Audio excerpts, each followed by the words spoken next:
Everything is wrong, you feel like it's your fault. Just remember, I will be there for you, baby. Remember, there's nothing out there to get you, don't forget it. When life feels lemons, just hold me. Just hold me. Just hold me.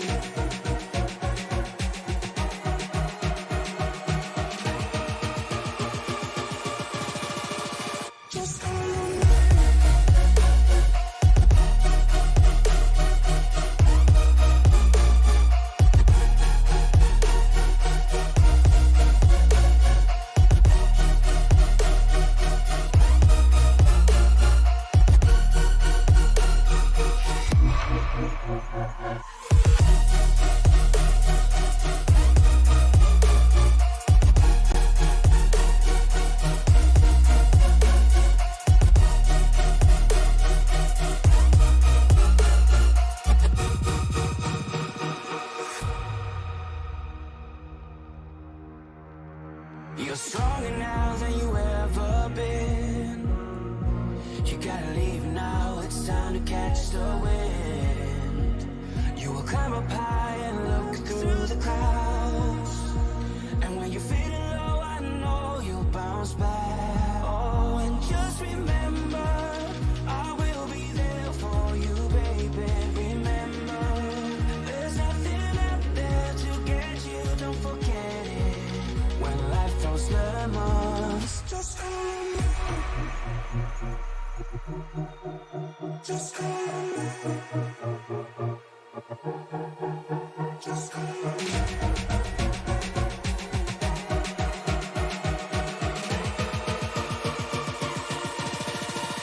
Just hold me.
Tonight is going to be the definition of a wild card night as the TNT Truck Series, presented by the United Sim Racing Association, heads to Eldora Speedway in Rossburg, Ohio for what will be round number 7 of this season, and one that these guys will either want to get over with or want to keep running.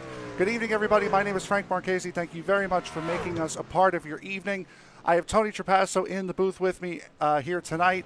Ryan Williams will be in the booth a little bit later on, getting home from work right now. But Tony, this is going to be, like I said, the definition of a wild card night for some of these drivers. Yeah, absolutely. Welcome to Rossburg, Ohio, ladies and gentlemen. The house that Earl built. For those of you that know dirt racing, before Tony Stewart owned this place, it was owned by the original owner since it opened in the 1950s. And I can tell you right now, Frank, there is nothing better than sitting in turn 4 of a dirt track with a clump of clay at the bottom of your beer cup. Absolutely not. And we're going to be seeing a lot of lumps of clay here tonight as we have quite an event for you. We have qualifying tonight. We have 2 heat races, and then we have our main feature race, with the looks of it being that everybody will be advancing from the heats into the feature. But right now, let's take a look at the current points situation as it stands right now. With the second place finish last week, Randy Bechtel retakes the points lead. Evan Pienta moves up to second. Chase Barry up into that third position, and Jordan Smith goes from the points lead down to fourth. Yeah, absolutely. But the thing to keep in mind, too, is if you take a look at live timing and scoring, quick time so far in hot laps, Randy Bechtel, second quick time. Chase Barry, less than a tenth away from him. Jordan Smith currently sits in fourth. Evan Pienta currently sits in fifth. The gap from Bechtel to Pienta, 2.5 tenths. So that's huge on a dirt track. And you're talking about a 5/8 mile hard packed clay surface. So you're kind of damned if you do, damned if you don't. And the biggest thing to remember tonight is you really have to stay off the walls. That is going to be, and that's going to be a really hard thing to do as we watch Eric Holly go around. And that's something that these trucks are going to have to deal with all night. This track, quote unquote, rubbering in. You can see that dark strip around the outside where these guys are running. Typically, in an oval scenario, you would want to be right where they are, right where that darker strip is of all that rubber. Here, it's the exact opposite. You want to stay as far away from that as possible. Yeah, absolutely. I mean, what you're going to see is when this track goes to qualifying, you'll see these guys start to wear the track back in because they are going to farm the track. You dig it up and kind of repack it to make sure that they have a fresh surface for qualifying.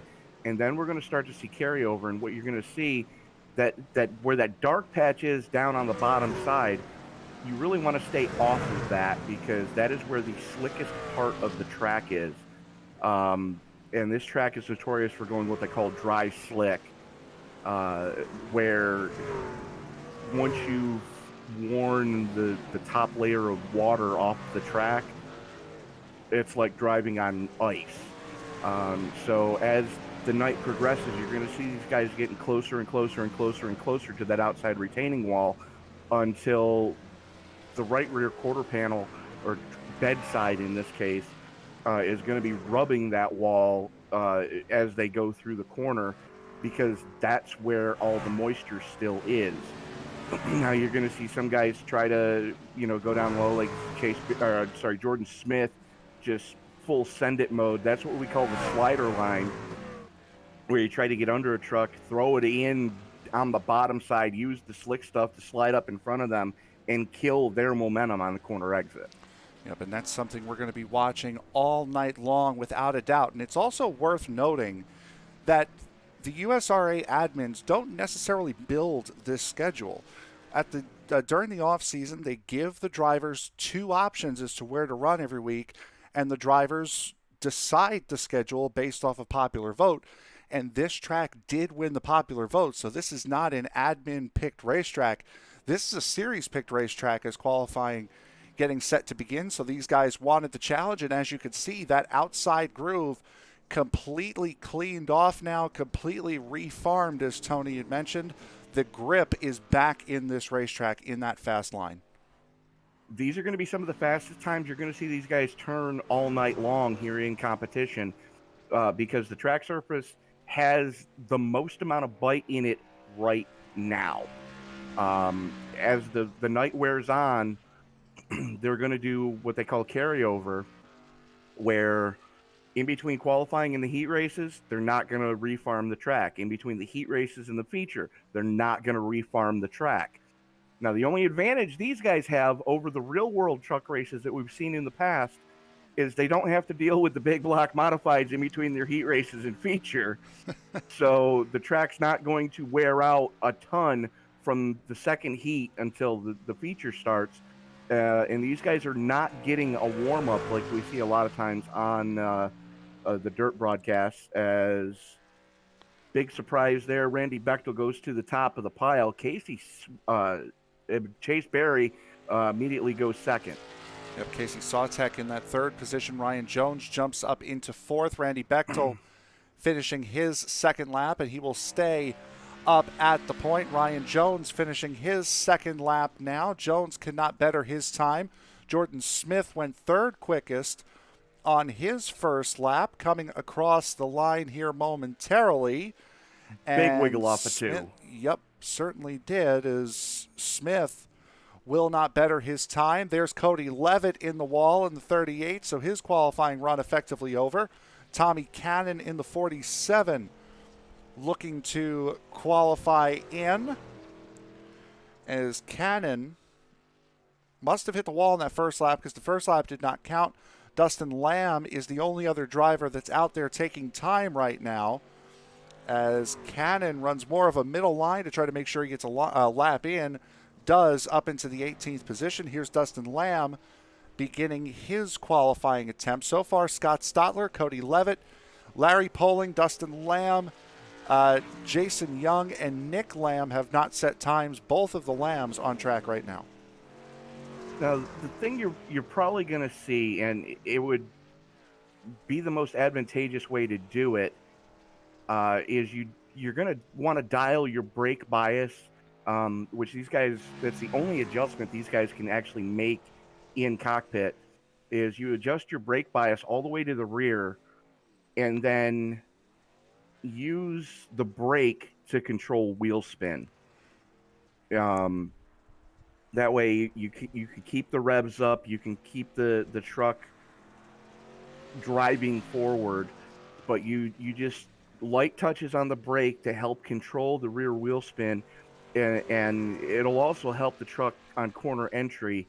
Kind of think of it like they did in Tokyo Drift when they were trying to explain to Sean how to drift a car.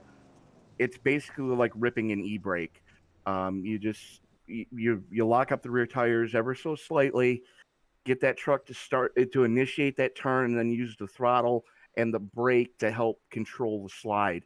And that's the one thing that you're really going to see tonight, is these guys trying to really control the rear wheel spin and keep these trucks driving in a forward fashion as opposed to completely sideways. Yeah, absolutely. And another guy who can bring in a lot of dirt expertise is our second broadcast partner tonight. That would be Ryan Williams. Ryan, welcome to the broadcast. Welcome to your first race for the USRA. You picked a great night and right up your alley here at Eldora. Well, Frank, first off, thank you guys for having me this evening. Security check was a little tight here at Eldora. They wouldn't let me in for a little while, but we made it to the booth finally, and I am super, super excited to see some dirt track action with some NASCAR trucks along with you two gentlemen. Yeah, absolutely. So again, just to go over, we have 18 seconds left here in this qualifying session. We will do 2 heats. The top 15 from those heats will go to the 100-lap feature here tonight. And with 29 drivers here tonight, that would mean that everyone gets to participate in the feature race here tonight. So qualifying has come to a close. We are now waiting on the grid for heat race number 1. And as we get into it, let's take a look at that grid. Randy Bechtel takes the overall pole position with a 18.786. Jordan Smith right now running in the second position. Those two will make up the front row. Jeff Price and Scott Tompkins in row number 2. Jeff Pogo and Brandon Ayers make up row number 3. Ellis Thomas and Justin Winters will sit in row number 4. Row 5 goes to Jared Hagedorn and Scott Stotler. Row 6 will see Mike Mraz and Johnny Rapp. Nicholas Lamb and Cody Levitt will be in row 7, and starting in the 15th and final position here for this first heat will be Jason Young. So we're going to see 2 pace laps here before we get to this 10-lap feature. And guys, this is going to be a lot of fun. We've said it a couple times already on the broadcast. This is going to be the definition of a wild card race. Yeah, absolutely. I mean, this is outside of a lot of these guys' wheelhouses. I was looking at the licenses, and iRacing does a licensing tier for each one of its 4 different styles of racing: pavement oval, pavement road course, dirt oval, and dirt road course. And I was looking down through the entire starting grid, and it kind of reminds me of my last report card from high school, where there's a couple A's, a couple B's, mostly C's, and a lot of D's. Ryan, anything you would like to add? Well, so I'm just sort of taking this all in here. I mean, it's not every day you get an opportunity to see or even broadcast an event such as this. I mean, recently, me and you, Frank, we did the Pro 2s and Pro 4s at Cranon. This is another big opportunity for me to see something extremely exciting, have some fun with you guys. But I mean, just as far as the trucks on the dirt go, when this track slicks off, you are going to see which of these guys have experience on the dirt. That is 100% for sure. When this track starts to get slick, it's going to be those guys that, as Tony stated, that have those higher class licenses. They're going to be the guys that stand out to me. Absolutely. And these two heat races, the track will be accumulating, so it is a benefactor for you to be running in this first heat as compared to a little bit later on. But right now, we're working our second pace lap. It is going to be a frantic and wild 10 laps here, Tony. Yeah, absolutely. But the thing is, Frank, the guys in the second heat are actually going to have the advantage over the guys in this heat, because the track is going to be more like what it's going to be like at the start of the feature in that second heat than it is right now. So as these guys... Oh, go ahead. Oh, no, I was just saying Tony hit the nail right on the head. I mean, these guys have the advantage for this heat, but the next heat, guys, they are going to have an advantage going into the feature. But Frank, take us to the green. Yep. So as they come off of turn number 4, the first of 2 10-lap heats is upon us. Green flag is in the air. Randy Bechtel and Jordan Smith lead them down into turn number 1. Jeff Price trying to make a slide job on Scotty Tompkins. Gets it all wrong coming off of turn 2. That's going to let Tompkins get the advantage on the high side, but Price keeps his foot in it as Bechtel, Smith, Price, Tompkins, Pogo up into the number 5 slot. You see, most of these guys, they're slipping and sliding all over the place. These trucks not taking very well to the dirt so far. 16 car of Ayers, he was all over the place on the opening lap. He's fallen all the way back to, I believe, the 6th, make it 7th position last time by at the line. And now the 52 gets sideways, goes all the way down the track. That's Justin Winters. Yep, Justin Winters, last week's winner at Las Vegas in the number 52. Randy Bechtel sets the fastest lap of the race at an 18:97. The only driver in the qualifying session to hit that 18-second bracket is, boy, you can see Jeff Price really having a hard time controlling it coming off of turn 4. But Ryan, he's just able to keep it straight. Well, Frank, I mean, much to that chagrin, a lot of these guys having terrible trouble controlling these trucks coming off of any of the corners. I was looking at a battle between the 2 machine of Jared Hagerden and the 94 of Mike Mraz. Hagerden, he was just fighting the wheel on the bottom. Mraz was able to hold a much, much better line on the top. So some of these guys will probably start taking note of that. We might see a lot of guys head towards the top side here at Eldora very soon. One of the guys that is I was going to say, one of the guys that is making some headway right now is the Fora, Jeff Pogo, already up into the number 4 slot, just slugging it out right now with Scotty Tompkins in the 25. We saw him on the bottom of 3 wide there with Scott Tompkins, who we were just riding on board with. Also, Jeff Price was on the outside of that was on the outside of that 3 wide, trying to keep that truck in line, going through turns 3 and 4, coming through 1 and 2 now, finding himself in the middle, and it's just showing that the way you have to run these trucks is Pogo really trying to make something work. Also, Ellis Thomas and Brandon Ayers also trying to find something that works. But, Tony, the way you have to drive these trucks... Yep, that was contact between Tompkins and Pogo. It just goes to show you have to run these trucks sideways. It makes it very difficult to pass with how wide, with how long these trucks are. Yeah, absolutely. And this truck drives differently than any other vehicle in the dirt side of the iRacing simulator, because you take a look at the IMCA modified, the or UMP they call it, the any of the late models, the street stock, the Legends car, any of the sprint cars. What you would do is you would drive into the corners. We're going to go green, white checker in a heat race. Nice. There we go. But what you're normally going to do is you're going to throw it into the corner, and you're going to drive it into the corner and not lift until the car starts to rotate. Then you're going to use the brake to control that slide.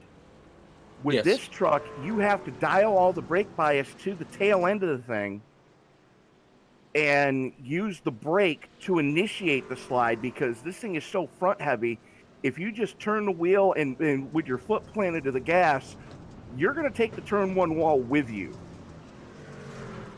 Couldn't have said it better myself. I mean, like, guys like me, guys like you, Tony, we're so used to the regular, the dirt cars where you just kind of set it and forget it. You turn it to the corner, once you feel the truck, or feel the car setting, you kind of let out just a little bit, let it continue on. But yeah, like you said, these trucks, a completely different ball game. Hats off to all of these guys for even attempting it here tonight. Absolutely. You just saw on your screen right there, that was Jared Hagedorn. That was the cause of the caution here. So as Tony mentioned, we are going to go green, white, checkered here in this first heat. Then we will get heat number 2 out here. All the drivers that started on the outside row in qualifying.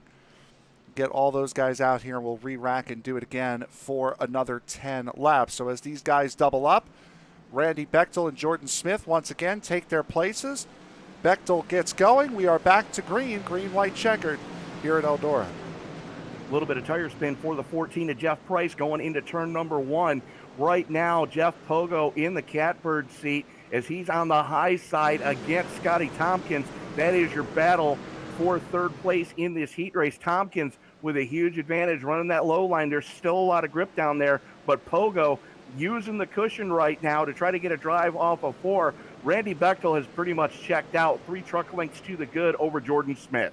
And that is Jeff where Price back. Oh, I'm sorry. That is where the battle has been all race long. But coming out of turn number 4 right now, it'll be Randy Bechtel who takes the win in heat race number 1.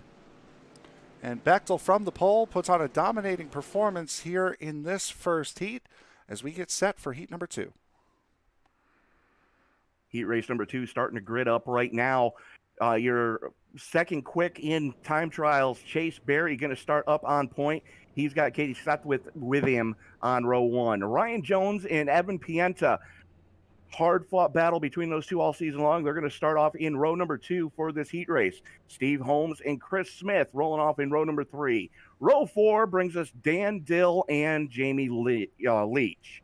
Dustin Lamb and Tommy Cannon going to roll off in row 4. Row 5, sorry. Row 6 brings us Chandler Summers and Eric Holly.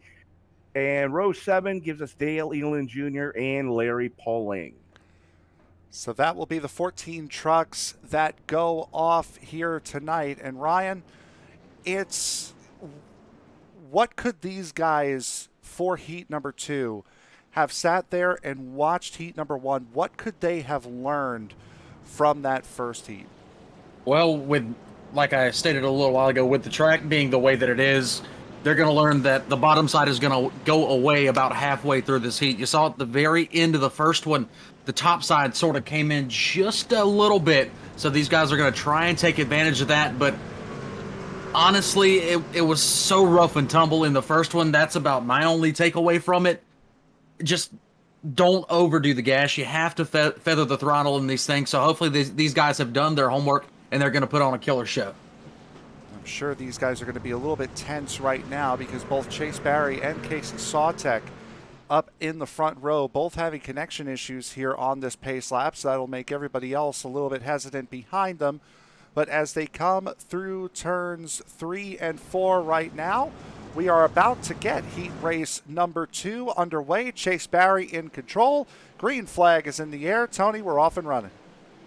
Chase Barry getting a great jump as there's a pack of Angry Wolves behind him. It's Sawtek, Jones, and Pienta slugging it out right now. And Sawtek having connection issues, and we're under caution already. Dale Elan Jr. getting it all wrong in turn 1. Dustin Lamb and Chandler Summers in there as well. And Ryan, as we look at this replay, that just appeared to be Dustin Lamb being a little bit too aggressive on the initial start of this race, trying to gain as many positions as he can, just overcooked it a little bit. Well, that's exactly precise there, Frank. I mean, just goes back to what I stated. You have to be feathering the throttle in these things as you go through the turns. He got in just a little too much, went a little too hard. The guy in front of him was on the binders before he figured that he would be. So Lamb into the back of, let's see if I can go up there and find out exactly who it was. And here's the thing to consider too, is goes back to what we were talking about in the heat race number 1. Lamb is one of the only Lamb and Sawtek are two of the only A-class drivers in the field tonight. So Lamb's got a lot of dirt experience, probably not a lot of dirt truck experience. So trying to drive it like a super late model isn't going to work for him tonight. Well, to his credit, I don't expect many people to have too much dirt truck experience, but just going back to that incident, the 10 car, he was in the back of the 11 machine of Dan Dill, so Dill not too much damage for him.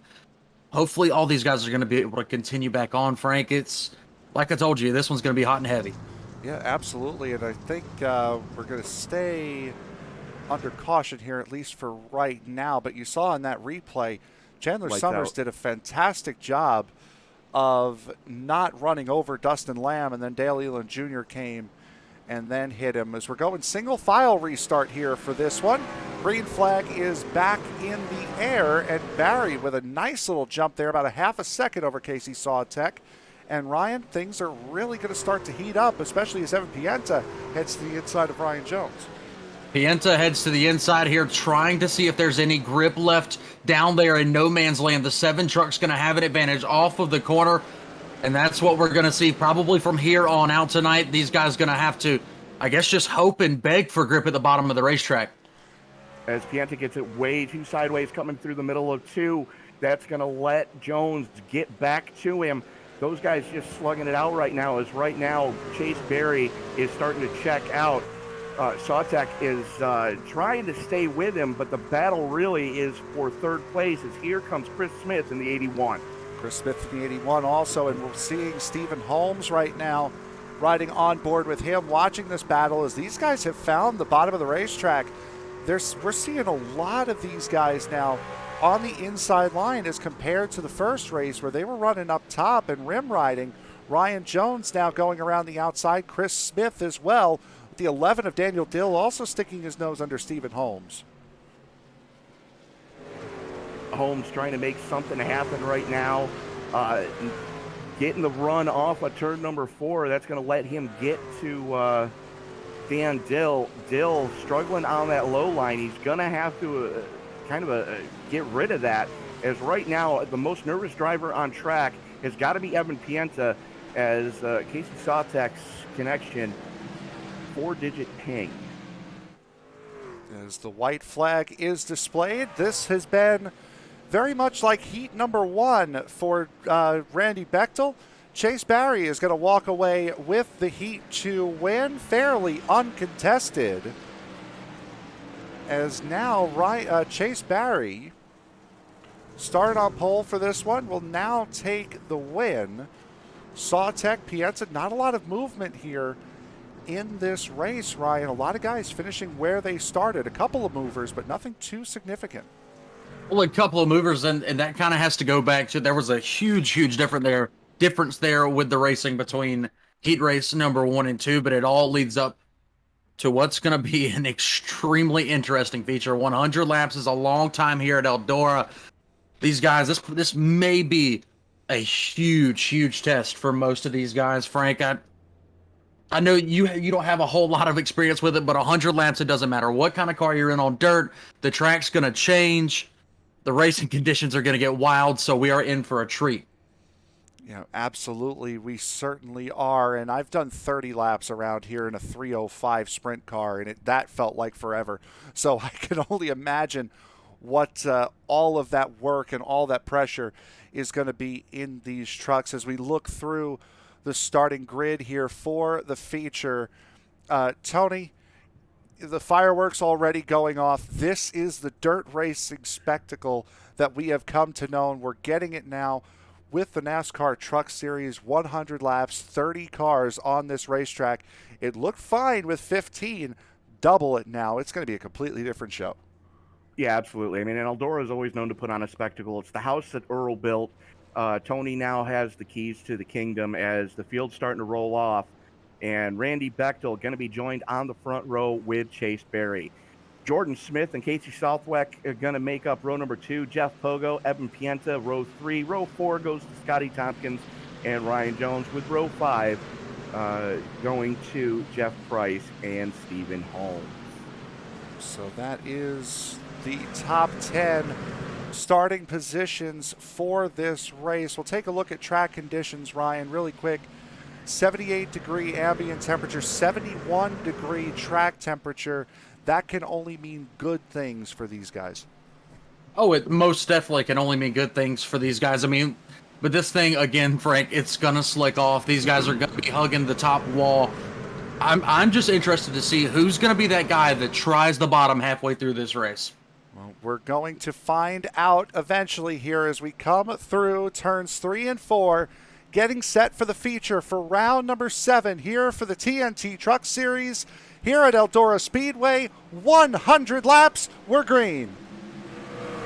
Bechtel and Berry side by side going into turn number 1. Here comes Jordan Smith on the inside. He's got Casey Southwick in tow.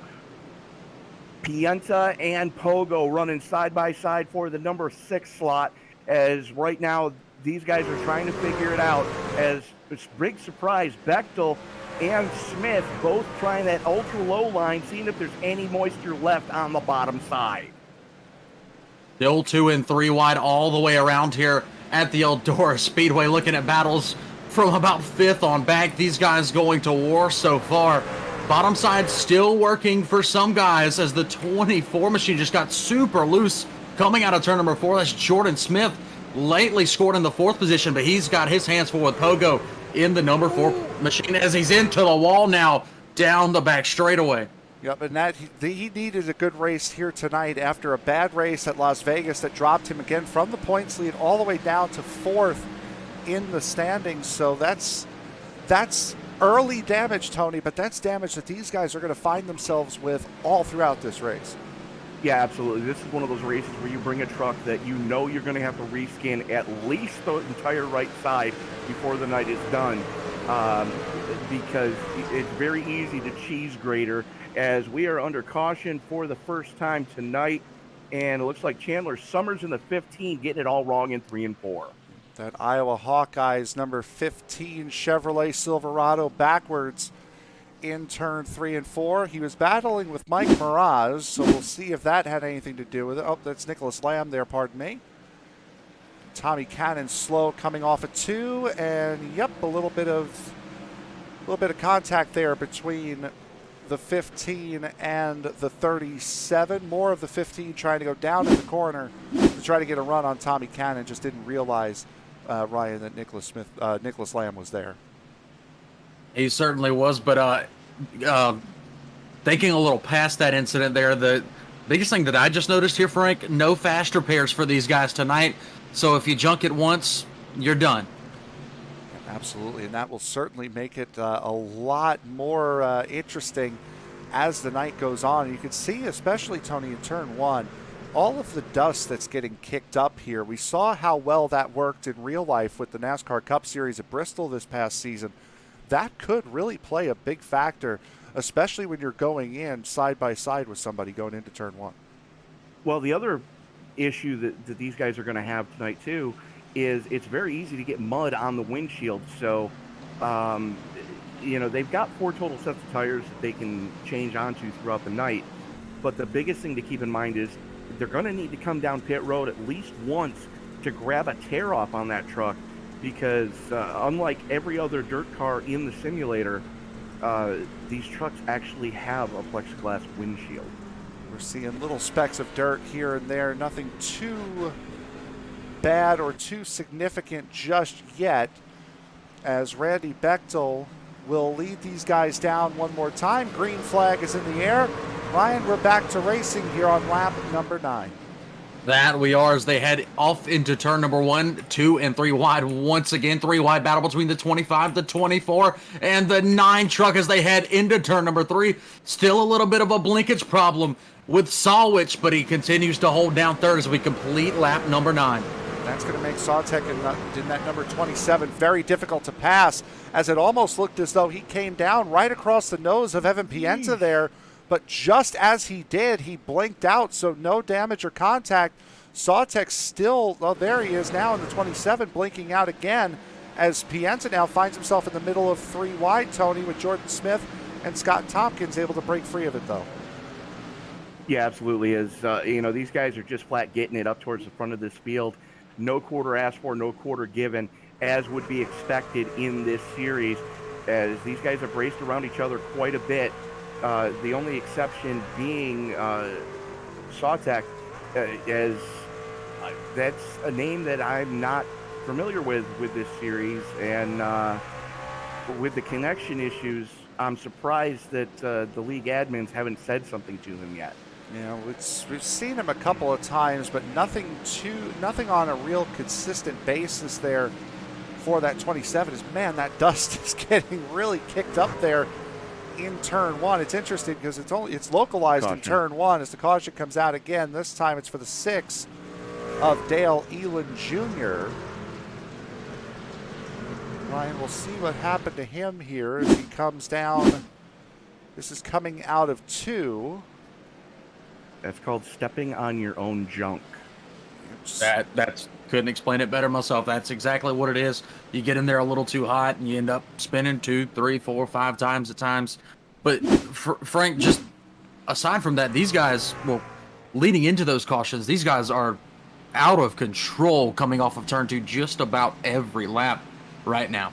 Yeah, absolutely. And Ryan, you can see, like, right where the pace truck is, you can see that line starting to come in. This track's starting to rubber in, and naturally it's going to rubber in more on corner entry, since that's where they're putting the most stress on the tires, that's where they're sliding most, and that's where they're going to be fanning out most. Corner entry is going to be a lot worse than corner exit here, at least for the time being, until that rubber starts to get laid down everywhere around this track. Well, this is the interesting part of the race here, because these guys, they're going to start to run different lines than what we've been accustomed to so far tonight. So they're going to try and find spots where there is still grip in the racetrack, which, looking at it right now, there are still plenty, but this one line that they've been running all night, it's starting to finally go away here. So now we're going to see where the big dogs will come out to play. Yeah, absolutely. And you're going to see them start to move closer and closer to that outside retaining wall. And I dare say that before the night is over, Tony Stewart and company are going to have to reconcrete the outside retaining walls, because these guys are just going to completely cheese grater the right side of these trucks. As we go back to green flag racing here, lap 17, already a little bit of contact as in the wall goes Stephen Holmes in that number 9. Ryan Jones, boy, they are nearly 4 wide here in the middle of the pack, as Evan Pienta really causes a stack up, as he had to get out of the way of the 25, and a little bit of contact as Pienta losing all sorts of time, all sorts of positions here. Ryan, he has not gotten it right as Cody Levitt goes around and into the 9 of Holmes. When you play with the Hornets, you get stung, Frank, as the 9 of Holmes contact with the 47, the 38, the 2's involved, the 6's involved. Somebody call Lee Bryce. We've got a parking lot party here at Eldora. Better call Mako to get those things reskinned. Holy cow. That's a lot of damaged trucks right now, as Poling catching a piece of it, Hagedorn catching a piece of it. Eland looks like he might have caught a piece of it as well. And that was just a melee going into turn 1. And that kind of started with Evan Pienta having to chase it going through the middle of 3 and 4 on the previous lap. Well, Tony, I was just about to ask you who we were going to see be the first, say Bobby Pierce, who was going to Bobby Pierce it the first tonight, but I think we got our answer now. Yeah, unfortunately. So as you can see in this wreck, and this is also a part of dirt racing, to where it's not just stomp on the brakes and you're out of the incident. There's still a lot that you're seeing. A lot of guys here get involved after the caution had come out, after the incident had settled down. Because one, we were talking about the dust going into that corner. It is really hard to see down there. Also, you can't just stop on this, Tony. You have to really be prepared and wind the truck down if you want to get it stopped safely. The best way I can describe this is anybody that lives in an area that gets snow in the wintertime, this track feels like driving on that first snowfall before the plows and salters have been out. You step on the brakes and the truck's not stopping, and it's not turning at that point either, as the lights are out on the Chevy Silverado Pace truck, as we still got guys in the pits. So that's the one thing these guys are going to have to really be cautious of, is the caution laps on a dirt surface are a lot shorter than they are on the pavement track.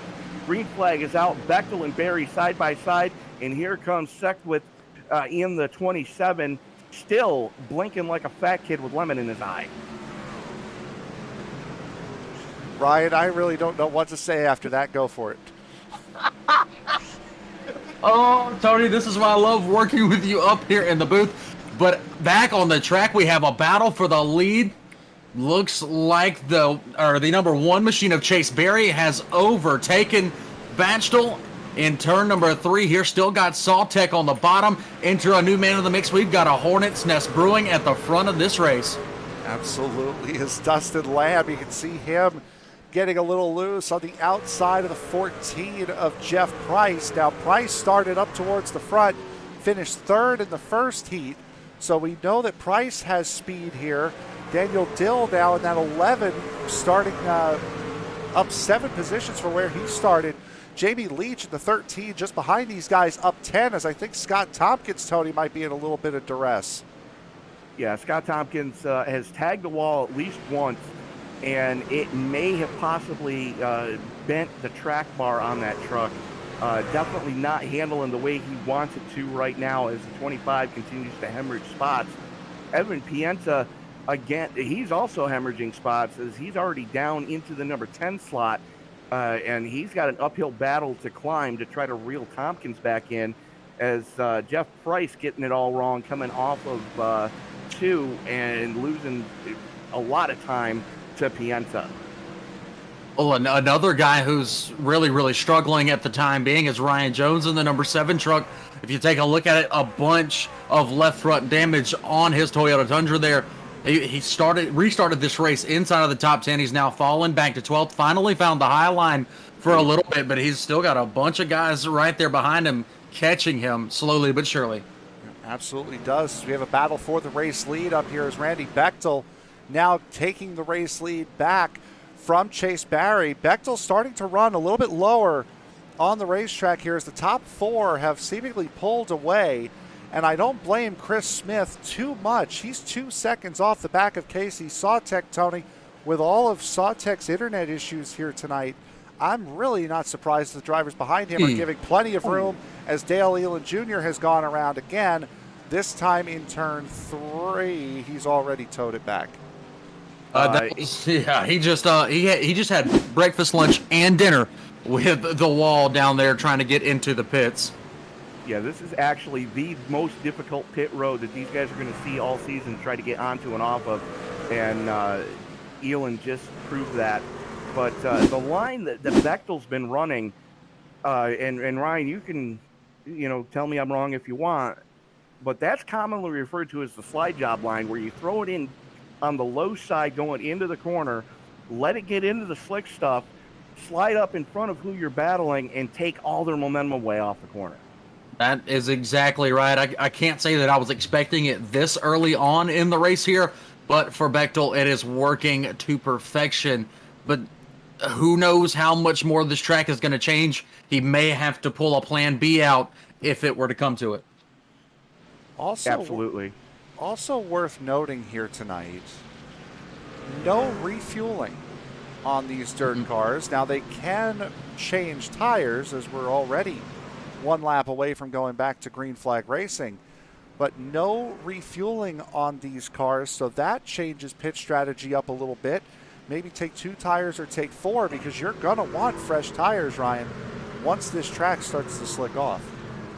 Well, in most cases, as the lights are out on the pace truck, in most cases in dirt racing, you don't pit at all. You're running a 25, 30 lap feature. Some guys run 100 lap features on the same tires. They get absolutely eaten up, so it's going to be interesting to see how much tire fall off we're going to see as Bechtel leads us back to the green here on lap 32. They're off and running into turn number 1. As here comes Jordan Smith to the inside of Casey Southwick. Ryan, getting back to what you were talking about with the whole tire thing, if you try to take 4 tires here, you're going a lap down. Oh, you absolutely are. I mean, that's just part of it.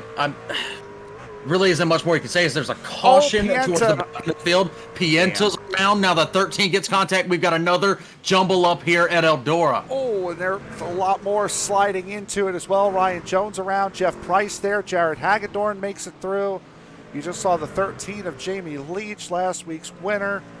Justin Winters involved. There's a lot of things happening here in such a short amount of time, and we'll take a look and see now what happened. As we saw off the back of Jordan Smith's truck that Pienta started to go coming out of turn 4, and got tail slapped there by Jamie Leach. A little bit.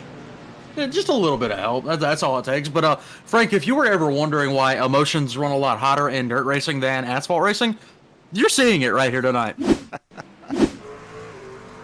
Things can just happen in such a short time. It's insane. And especially, I mean, we're already a third of the way through this race as we're seeing on board of Ryan Jones, and these trucks just sliding in to this incident here.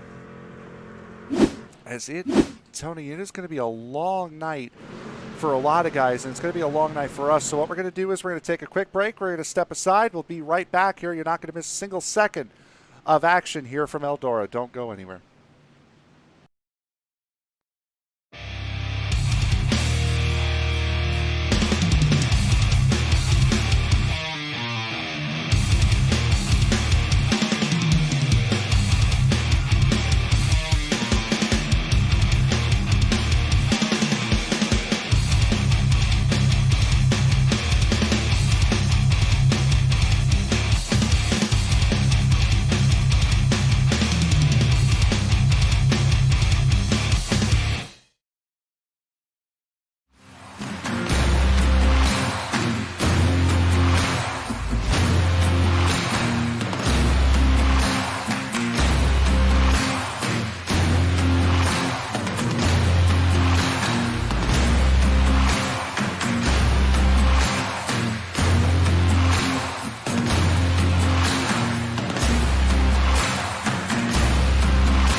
Back to live action here. Round number 7 of the TickleZombie.com TNT Truck Series presented by the United Sim Racing Association from Eldora. Right now, boy, Larry Poland getting himself involved in this battle for the lead here, as Randy Bechtel currently leads by 0.8 of a second over Chase Barry. Casey Sawtek currently running in the 3rd position. Chris Smith in the 81, up 9 spots from where he started, as it looks like Sawtek is going to be coming into pit road here on lap 45. Tony, these are the pit stops that we were talking about possibly happening off air before this race. Yeah, absolutely. As these guys are tires are gonna help as we're closing in on the halfway mark, and Sawtek being the first one to blink. Word order caution. Well, just to add some insight here to Sawtek, he popped a motor. Oh, okay, so that's... There it is. Yeah, Sawtek had contact with a lap car. I'll have to go back and rewatch it. Yes, it was Larry Poland. I'll have to go back and watch it to see exactly what happened, but Poland was under getting a lap down and pulled down right in front of Sawtek. Sawtek ran into the back of him and popped the motor, so that is why he pulled in here on lap 47. And you can't really blame that on Sawtek or Poling, because Sawtek, he wasn't there half the time. Yeah, he's had very well documented internet issues and connection issues here tonight, as we're already just about halfway through this race. And if you're interested in seeing something maybe a little bit longer here tonight, here on the network, coming up on Saturday will be the eFormula 3.5 series. Sam Cooper Bennett and myself will be in the booth for that at the Circuit Gilles Villeneuve in Montreal for, I believe, round number 7 of the eFormula 3.5 series. Then on Monday will be the Rowdy Energy Cup Series from New Hampshire, round 21. From there at 8:20 p.m. Eastern Time. The MX5 Pro Series for the UK Sim Racing will be at Donington Park for round number 5 of their season as the first leg of our Tuesday night doubleheader. And then the nightcap, you'll hear Ryan's beautiful voice once again, the Western States Racing League at Charlotte for round number 3 of their season. And hopefully I will actually be there to produce this one this time, since I've actually been able to get into a couple of sessions since last Tuesday night. And Ryan, I got a question for you. If you're anything like me, most of your t-shirts are going to consist of tracks that you've worked at or teams that you've worked with. Am I correct in assuming this? Yes, you are correct. I have an extensive collection of racing t-shirts that I've accumulated over my years in the sport. As we're back green here, but my prized possession currently just got it in the mail today, actually, a new Brandon Overton shirt from his Double Dream Sweep at, you guessed it, Eldora, the same place that we're here at tonight. Well, what I was getting at is, if that's all your t-shirts consist of, you need to go over to TickleZombie.com, go see Brian, tell him that we sent you, and you can choose from an ever-expanding selection of mindlessly quirky designs created from spur-of-the-moment ideas that tickle your fancy. Not only do they have shirts, but they got hats, hoodies, mugs, so much more. There's no need to think about it. You go to TickleZombie.com, tell Brian we sent you, and it'll make even the undead take notice. It's nice to see that the TickleZombie.com truck making passes here while we're reading that ad out, as boy, Evan Pienta really had a big moment there coming down the front straightaway. Somebody else also really sideways there. I think it was Jamie Leach in the 13, but right now the battle is up here just around the top 5 as we're 3 wide here. Jordan Smith on the outside, making Ellis Thomas now on the outside. The 9 of Stephen Holmes in the middle, with Daniel Dill having a very good run, running up in 9th. Nicholas Lamb in 10th, leading the next group. That's Eric Holly right behind him. We've seen 2 lanes of racing break out here so far, as we're just over the halfway point. Tompkins holding it down to the bottom. Pogo leading the charge on the outside as the yellow flag waves once again. Looks like it's the 10 truck around this time in turn 4. Yep, that is Dustin Lamb. Turn 2. see what happened to Dustin Lamb. Now, he was a part of the caution, the one caution in Heat 2. And Tony, it just looked like he never really got that truck settled coming off of turn 4. Looked like he got it good going through turn 1, but then he realized the leaders were behind him and then kind of lost the back end from there. Yeah, and that's kind of one of those difficult things on the dirt circuit more than it is on an old paved oval track. Is you try to get out of the leader's way and you try to be as predictable as you can, but once you start seeing the leaders bearing down on you, it's very easy to get into the slick stuff as Lamb gets it all wrong trying to get onto pit road and finally tows that thing. So long night for the 10 right now as, I mean, you get into your own head when you're about to be lapped. Well, Tony, I mean, that's why I specifically have always been a proponent of, doesn't matter how fast you are, hold your line when the leaders are approaching you. If they're that fast, they will be able to find a way around you. But for some guys, they overthink it and they go to, well, I got to get out of his way. And that's Right. when you hit the slick stuff and we see what happens.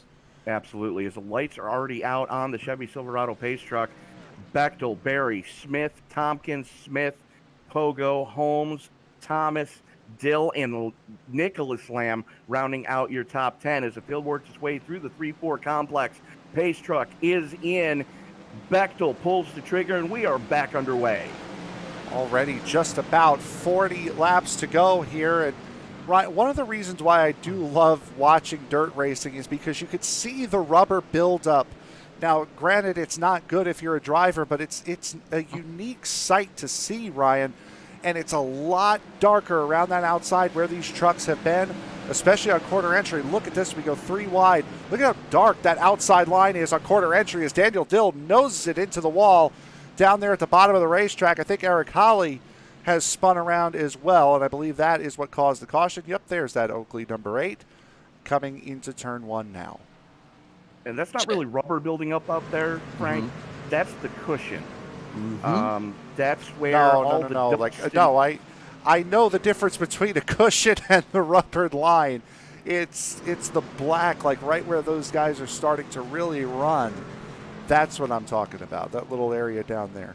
Well, to Tony's point here, the rubber buildup is pushing that dirt into the wall. That is building the cushion. And if these guys not so sure how well it's going to work in the trucks, but with normal dirt track racing, you're going to see guys trying to push it, get the tires right up there on the cushion. That's going to give you a little bit more bite coming off the corner. That's going to launch the car or truck forward at a higher momentum, keeping up just as much speed as you can. But again, not quite sure how it's going to work in the trucks here tonight. And this track notorious for going dry slick, so where it looks like it's starting to rubber, it's not really rubbering, it's just getting very slick. It's like driving on ice down there. That's accumulation of the tacky dirt getting pushed up to the high side, and these guys running the ever-living mess out of that top side of this racetrack. So it like we've been talking about all night, this thing is about to get slick as snot pretty much from top to bottom. Yeah, absolutely. And what happens is it's the tires just packing the dirt and packing the dirt and packing the dirt and packing the dirt, and before you know it, you have no grip down there. Well, Frank, you're getting a little bit of a dirt education here tonight. How you feeling about it? That's why I had the both of you in here. At least there are 2 people in this booth that know what they're talking about. As we go back to green flag racing here, Randy Bechtel once again takes the run. And right there is where I was talking about, right where Jordan Smith is right now, like right smack there in the middle of that. That is not cushion. Well, now he's just jumped over the cushion. He's got the wall, and there's also that Scott Tompkins that's gone around, and we're right back under caution. There was a couple of different wads there.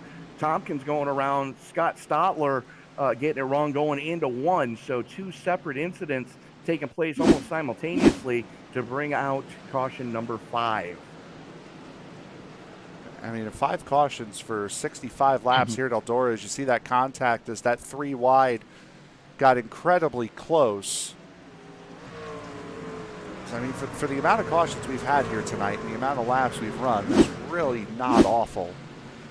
As Randy Bechtel's still just in full-on control of this race here, Ryan. And Chase Barry also not that far off behind him. Chris Smith there as well. Smith up 9 positions from where he started tonight.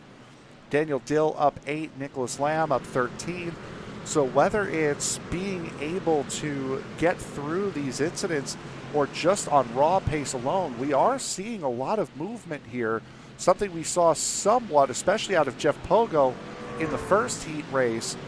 The second heat race we didn't, but we're seeing a lot of movement here in this one.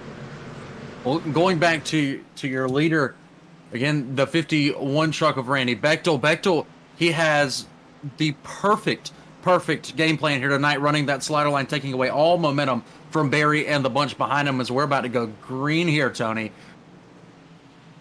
Single file restart this time as the field working its way through the 3-4 complex.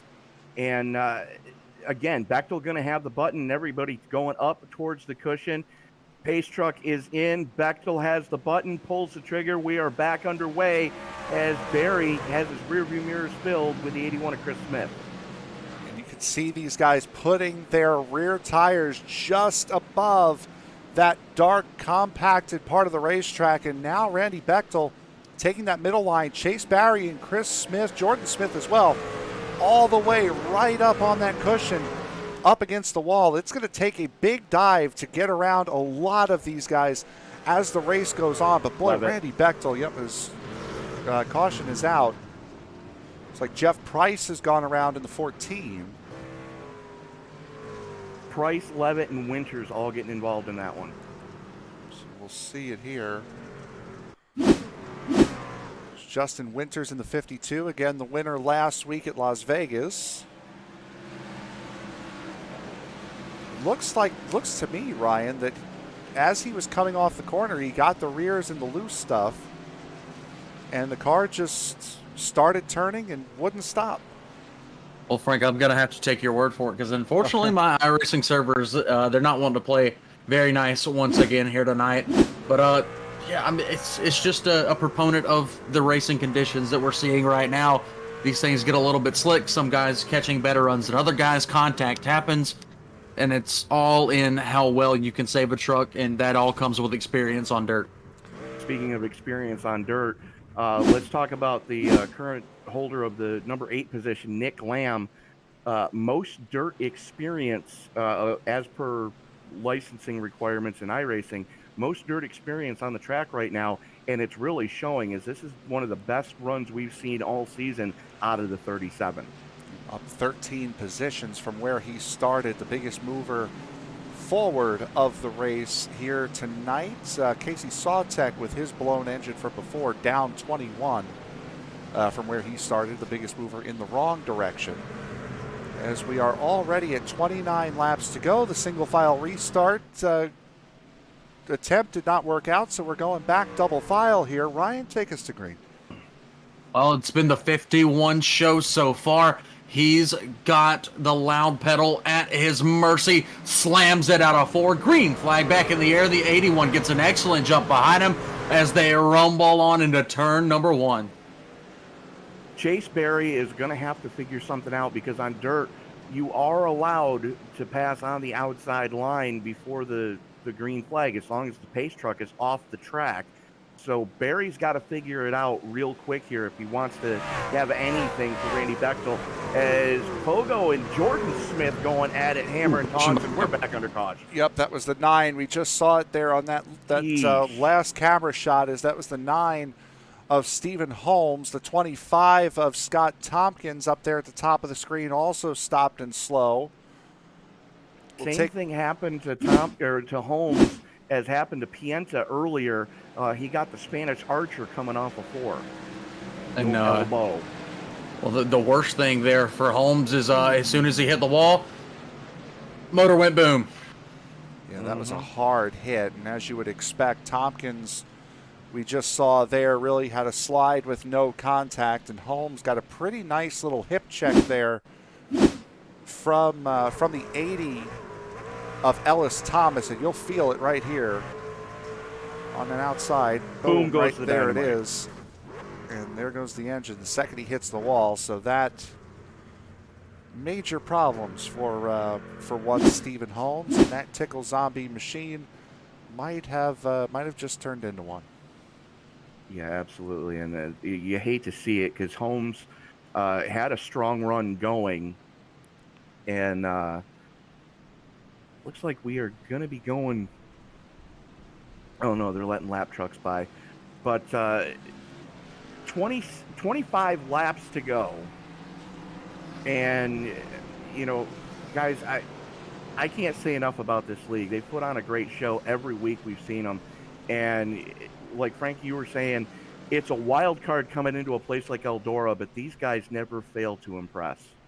Yeah, no, these guys have put on an absolutely incredible show, and I mean, we got so many apologies after the way Daytona ended, and it's Daytona. It's a show like that, and this is another show here. These guys have put on one heck of a show here tonight.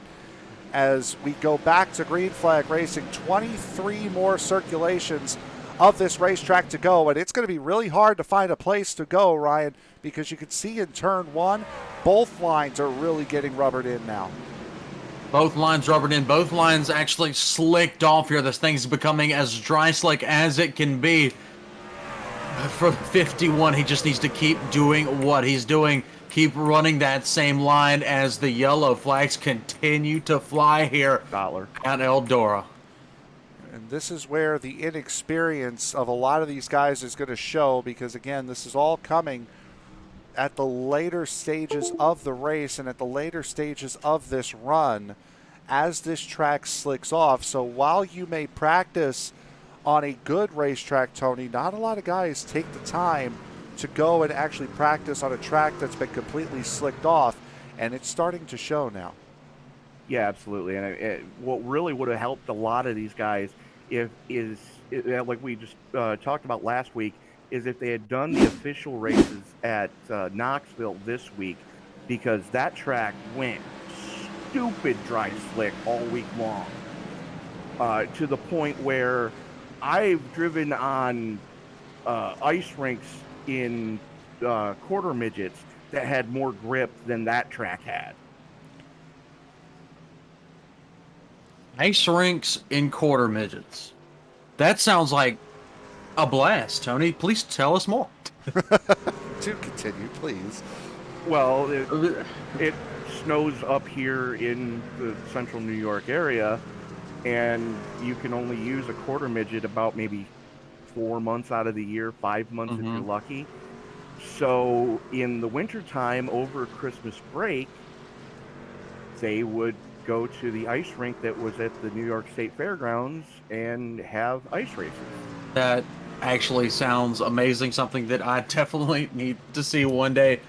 But yeah, I mean, these guys, it's pretty much right now for these guys just as slick as that would be, as it looks like we're double back up here, ready to go green once again. Yep, absolutely is. There we go. Let's actually get back live now.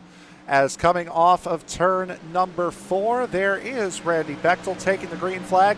18 laps to go. Look at Jordan Smith jump up into that second position, sliding right in front of the one of Chase Barry, as I think Bechtel may have caught the wall there in turn 1 and 2, Tony. And we are under caution again. Justin Winters in the 52 getting it all wrong in turn 2. See it again here. Now, there are going to be green-white checkers here tonight, as was confirmed during the heat race. But yeah, Bechtel did catch the turn 2 wall, or on the exit of 2. But Jordan Smith got an amazing restart that time and was able to use the slide job line to wrestle the second spot away from Chase Berry. All important points for the 24. Well, it looks like that Smith is going to be the luckiest of the bunch here, being that he somehow did get by the one before they took the green flag there. So he is scored in the second position so far. I mean, normally, if you look at the local track level, it always goes back to the last completed lap. But for these guys, luckily, he was able to get by the number 1 truck before they took the green. So he will restart here in the second position. That could be absolutely huge for Jordan Smith in the 24. Absolutely. It certainly can be. Is Randy Bechtel still in control of this race? Right now it is Bechtel, Jordan Smith, Chase Barry, Chris Smith, Jeff Pogo running in the top 5. Daniel Dill, Ellis Thomas, Evan Pienta, Nicholas Lamb, and Jamie Leach right now running in the top 10 positions as we go back to single file restarts. 15 to go. Yep, it will be 15 to go once we hit the start finish line here, as Bechtel lines them up along the outside. How will the jump be for Randy? It looks as though Jordan Smith was close enough to getting the good jump, and we're back to green flag action here with 14 to go. Smith and I believe that is both Smiths are running what's commonly referred to as the Larson line, putting that right rear fender right up on the wall, as Eric Holly getting it all wrong. Yeah, and again, this is contributed to the fact that these guys are not used to dirt racing, number one. These trucks are incredibly difficult to get around on the dirt in the best of conditions, number two. And number three, with that inexperience, and Ryan, with this track being as slicked off as it is, these guys are really caught out of their element right now. Oh, what 100% they are, alluding back to when Tony was talking about who had the experience on the dirt, and the quick answer to that was barely anybody had any experience on dirt, especially in these trucks. So add in all the factors that you talked about just a moment ago, Frank, and this has added up to be probably the toughest test of the season for at least 99% of these guys. Yeah, Tony, yeah, absolutely. Yeah, Tony, you and I talked about it, this being a complete and total wild card race. When you go into a season and you see Daytona and Talladega on the schedules, yeah, those are considered the wild card races because literally anything can happen. But when you come to a track like Eldora, this is, I don't necessarily know if you call it a wild card race for these guys, but it certainly is a bogey track for a lot of these drivers. Oh, yeah, absolutely. I mean, you figure you've got a 3,475-pound vehicle. This is the heaviest vehicle these guys are ever going to be able to put on a dirt circuit regularly. Yes, they do run the Cup cars on dirt now, but generally speaking, that's an anomaly when you go to Bristol. But, you know, this is the heaviest vehicle that this track is going to see. As the green flag comes back out, Bechtel pulls the trigger, and the battle right now is around Ellis Thomas, Dan Dill, and Evan Pienta, as those guys are slugging it out for the number 7 slot. And Nicholas Lamb, you're seeing him all the way down there at the bottom of the racetrack trying to get as much grip as he possibly can. And as Ryan alluded to before, you're going to be searching for grip as this race goes on and as it gets longer and longer into the night. That's exactly what these guys are doing here, and they're trying to get as much positions as they can as Chris Smith, Jeff Pogo, Ellis Thomas all stack up. Well, Chase that was all exactly as Tony was about to say. Chase Barry got way sideways there. Yeah, he was 8 different kinds of sideways coming off of 2. Stacked them up behind him as Dill, Smith, and Pogo just still slugging it out right there. And whoa, big moment for, I believe that was Jamie Leach coming off of 2, completely sideways, as right now Randy Bechtel has flat checked out. Leach has had a couple of big moments here tonight, and you're right, Bechtel has pulled out to a 1.5 second lead already over Jordan Smith. Chase Barry there as well, Dan Dill, Chris Smith running side by side, trying to see who will get into that 4th position, as boy, those two both really getting close to each other. Definite contact there between the 11 and the 81. Ryan, these guys are slipping all over the place now. They certainly are, and we saw it out of your second place man, Jordan Smith. Smith got loose about a lap ago in turn number 4, chased it all the way down the racetrack, and Barry was able to get right back into the mix. But we have a caution once again. I believe it is Brandon Ayers around this time. Yes, it was Brandon Ayers in the 16, and this means we will most likely be going to a green-white checkered finish. As there's Ayers on the inside in the 16, we'll see what happens with him. Gets a little bit of a shove from Jamie Leach.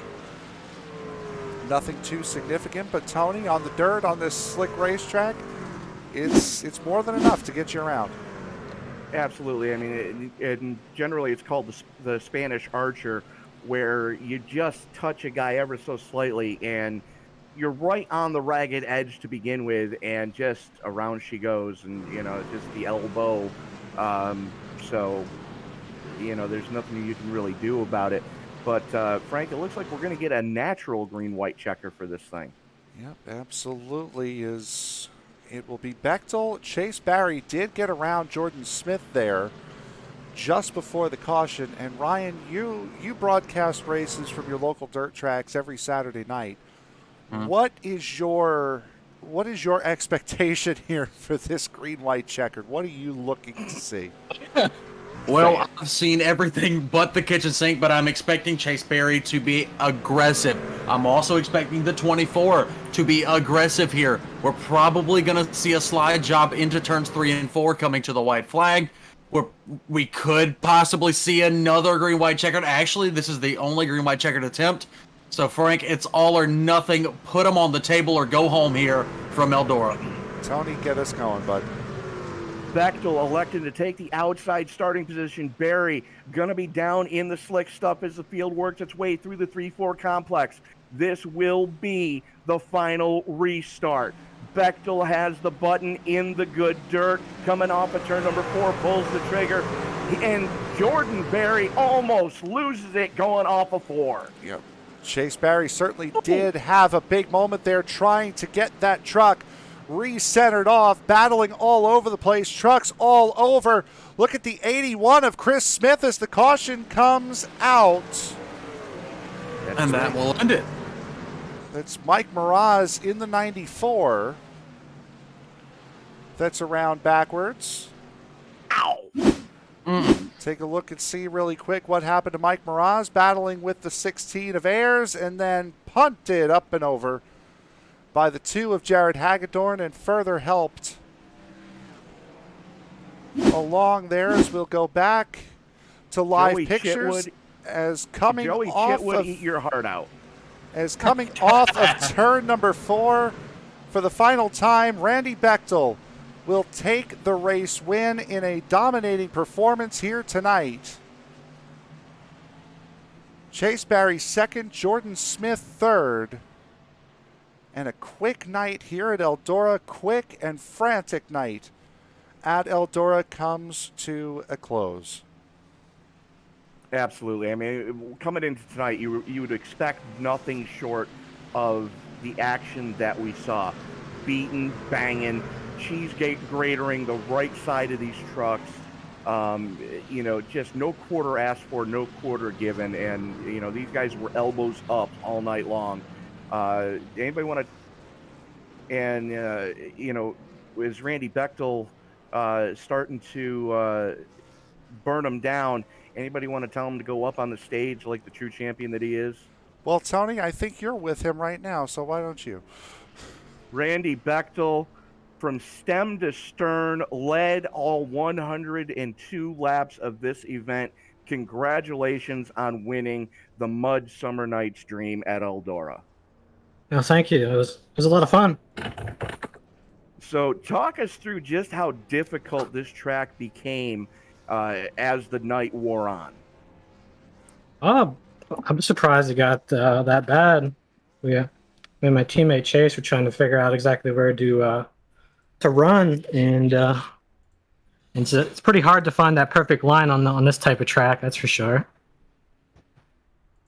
Absolutely, but you guys, your entire team did yeoman's work tonight, trying to stay out of trouble, working together, and just putting on an amazing show. Congratulations again. Thank you. Practice definitely helps. We did a lot of practice. So. Yeah, absolutely, and the practice really showed off. Talk us through just some of the things you had to worry about during that practice to get used to getting these almost 3,500 pound trucks around such a slick surface as Eldora. Oh, like I said, trying to find the right line, then seeing how far you can really push the throttle, because you definitely have to feather the throttle, especially at the track here at the end of it, and that's basically the key for most of the dirt tracks is the throttle control. All right, Randy, congratulations on grabbing maximum points here tonight at Eldora. Is there anybody you want to thank before we let you go? I want to thank my teammate Chase Berry. He got P2. He finally got some bonus points too for the season, so good for him, finishing second. Other teammate Ryan, he had a bad race, unfortunately. Eric and Pogo for putting on their race, and of course you guys for broadcasting. All right, Randy Bechtel, again, congratulations on winning the Mud Summer Night's Dream here at Eldora. Looking forward to seeing you next week. Thank you. All right, so that was your race winner, Randy Bechtel. Ryan, I believe you are with our second place finisher here tonight, Chase Barry. That's exactly right. Down here with your second place runner, Chase Berry. Chase, you pulled it through for the team, put two of the three of you on the podium here tonight. A bit of a topsy-turvy race for pretty much everybody involved. At times, you found the slick stuff. You fell back to the third position. You were able to rebound and finish second. Just kind of talk us through some of the difficulties and challenges you faced out there tonight. Well, that's a good question, there, sir. I have a big lead foot and it sucked. I'm saying, it was awesome, man. I love dirt. Like, it's fun to me, and I've gotten a lot better at it. And I was getting worried whenever I got to third, but me and Randy, we worked really well all race long. Just make sure we get started, stay in 1-2, and do what we can. I got worried when I went back to third. I didn't think I was going to be able to pass Jordan, but luckily that caution came out when he got right out a little sideways, and I went on the outside of him. Caution came out and got lucky, and then had some fun. I'm excited. Well, talk to me a little bit about the preparation with getting used to what this track was going to do with the changing conditions. I mean, we saw it go from a tacky racetrack where everybody could run pretty much any line they wanted to a track that was pretty much top dominant. If you tried the bottom, you were going to spin. Yeah, we tested a lot. A lot of me, Randy, and Chandler, Johnny, and a couple of people we know, Josh Cotton and Justin Wilson. Like we tested a lot on the slick track. Like we never really did a lot of fresh track. We just did a lot of slick track practice because we knew it was going to get there. But I mean, and then we didn't probably start running fresh track until yesterday just to figure out what the line was early on. But it was just not a lot of throttle and just be patient and a lot of slick track practice. Well, it certainly worked for you here tonight, Chase. You won the heat race. You finished second in the main. Who would you like to thank on the truck before we let you go? I would like to thank you guys, putting on a good show. Sorry it was caution, a little caution fest, but we don't usually do that a lot. Thank Randy for helping me out with this dirt and helping me get my second place. Ooh, and finally, get my first bonus points of the year. All right, anyway, shut up. All right, so KB shot. You got me. You got Randy, Justin, Johnny, all the other boys, Chandler, Grizzle. Yeah, that's about it. All right. Well, Chase, once again, congratulations on your second place finisher. We'll see you next week. Frank, back to you up in the tower. Bye. So that was our second place finisher, Chase Barry, who I swear puts on a case for interview of the season every single time we have him up here on the podium. Next, Tony, I believe you are with Jordan Smith, our third place finisher.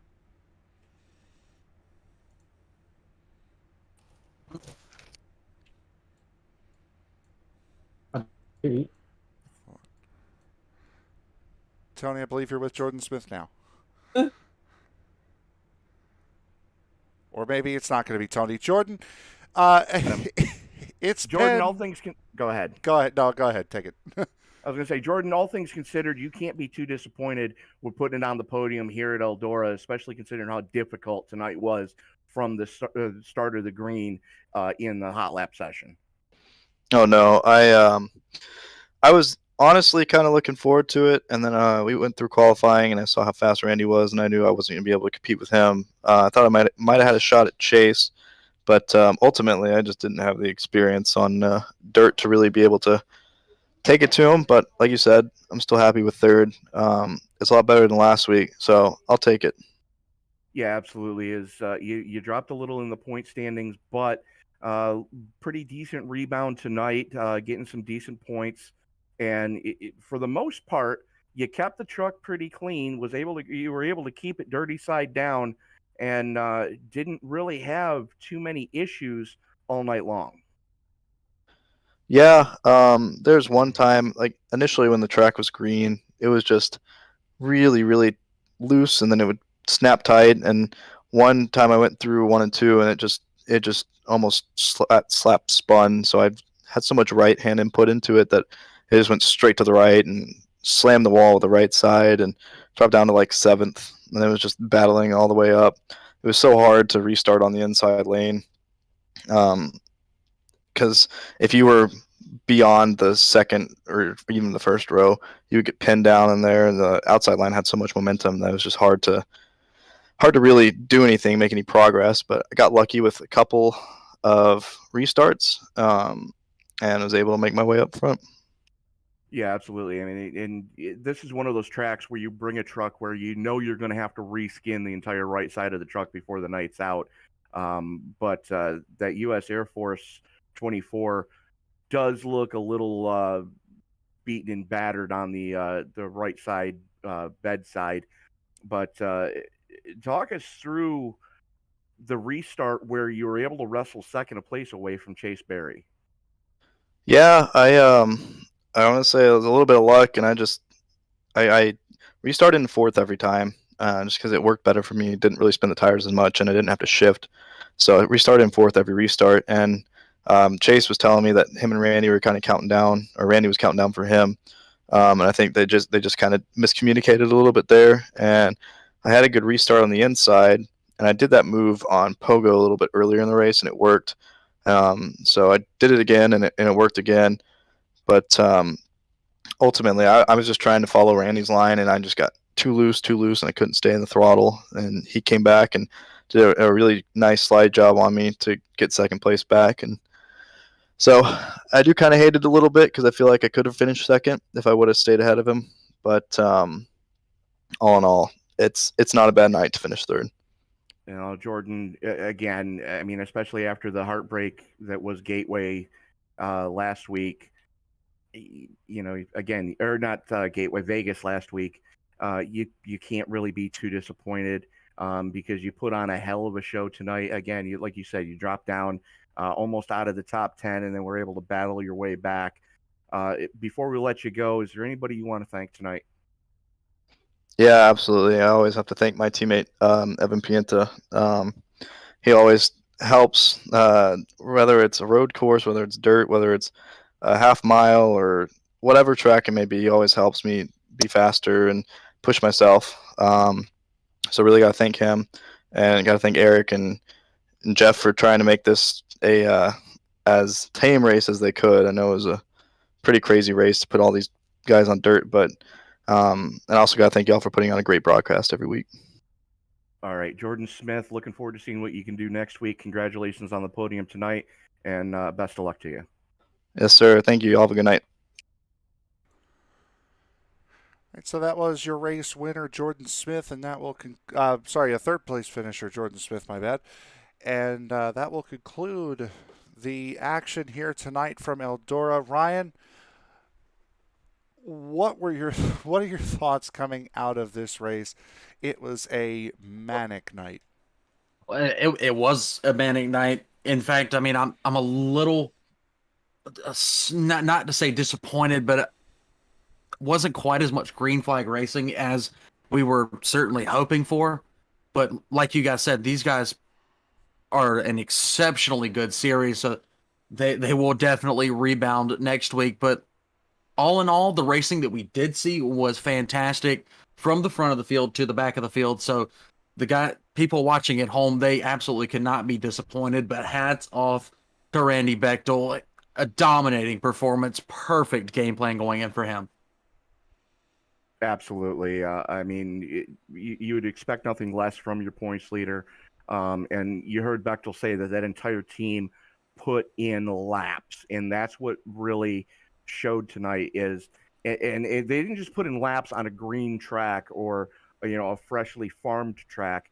They put it in on a track that had 100% usage, so they knew what was going to happen when this track slicked off, like it always does. This track notorious for going dry slick, being as it is in the snow belt area, and there's you guys down south have a major advantage over those of us north of the Mason-Dixon line, because there's so much salt in the water up here that as you water the track to try to put moisture in it, all you're doing is you're pulling the moisture out of the ground, because the salt's going into the track because that it's in the water. So that's a major problem of just about every track north of the Mason-Dixon line and east of the Mississippi. Is we have to deal with dry, slick tracks. And I think Bechtel, Barry, and crew really did a great job prepping for that, so they knew what to expect as the laps wore on here tonight. And absolutely. And as we get towards the back end of the season, Ryan, you're going to be a part of another doubleheader here on ESPN, our Thursday night doubleheaders, when the DOB Dirt Series returns to action here, hopefully within the next couple of weeks, so we can get these double headers working back again. But as we will look towards the results here for tonight's race, finishing up in the top 10. Randy Bechtel, Chase Barry, Jordan Smith, you've heard from those three. Daniel Dill and Chris Smith round out the top 5 positions. Ellis Thomas, Jeff Pogo, Evan Pienta, Nicholas Lamb with one of his better finishes this season, and Jamie Leach with his best finish this year, finishing inside the top 10, Ryan. 11th went to Jody Levitt. Brandon Ayers rebounded. He finished in the 12th position. 13th went to Scott Stotler. 14th to Johnny Rapp. Jared Hagedorn in the 2 machine rounded out the top 15. Then you had Chandler Summers, Scott Tompkins, Larry Poling, Mike Mraz, and Dustin Lamb rounding out your top 20 here, Tony. Casey Salwick coming home in 21st. Justin Winters hanging on for 22nd.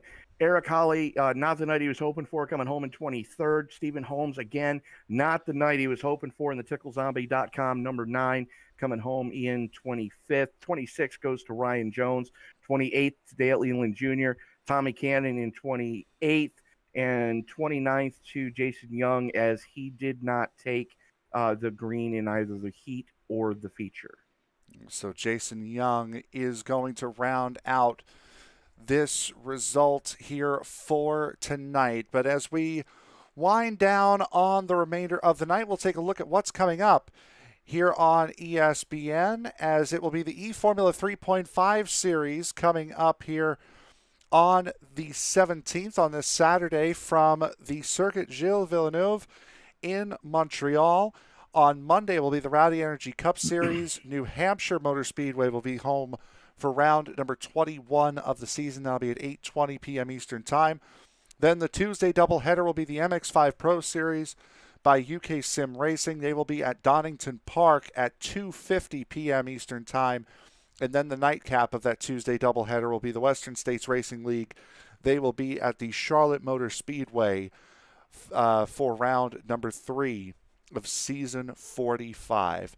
So that will do it for us here tonight from Eldora. We will see you next week from the Michigan International Speedway for the TNT Truck Series, and we will see you on Saturday afternoon for the E-Formula 3.5 Series. Have a fantastic night, everybody.